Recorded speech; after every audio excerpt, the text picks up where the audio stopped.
Many land animals are slowly disappearing from our planet because of human activities and environmental destruction. Many species are now facing extinction. Forests are being destroyed, habitats are disappearing, and pollution continues to harm wildlife. As these problems continues to grow, more animals struggle to survive in their natural environment. Let's talk about land animal extinction. What is extinction? Extinction happens when a species completely disappears from Earth. Once extinct, these animals can never return again. Many animals today are becoming endangered because of habitat destruction, hunting, pollution, and climate change. If this problem continues, more species may disappear forever. Animals such as tiger, elephant, rhinoceros are examples of animals threatened by extinction. Cause of extinction. One major cause of extinction is deforestation. Forests are cut down for buildings, roads, and farming, destroying the natural habitats of many animals. When forests disappear, animals lose their home, food sources, and places to survive.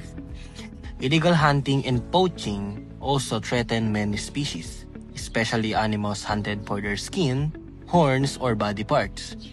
Pollution and climate change make survival even harder by damaging ecosystems and changing temperature around the world. Because of these environmental problems, many land animals are now at risk of extinction. When animals disappear, ecosystems become unbalanced.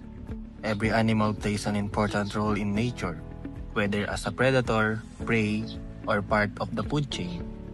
Without them, the natural balance is disrupted, and it affects other living things, including plant and other animals. Food chain begin to break, and natural environments slowly become damaged over time. This can lead to weaker ecosystems that struggle to survive and function properly. How people can help? People can help stop extinction by protecting forests, reducing pollution, and supporting wildlife conservation efforts. Simple action such as planting trees, recycling properly, and avoiding products that harm wildlife can make a positive difference. Governments and organizations also work to protect endangered animals and preserve natural habitats. Even small actions from individuals can help protect animals, restore ecosystems, and create a safer environment for future generations.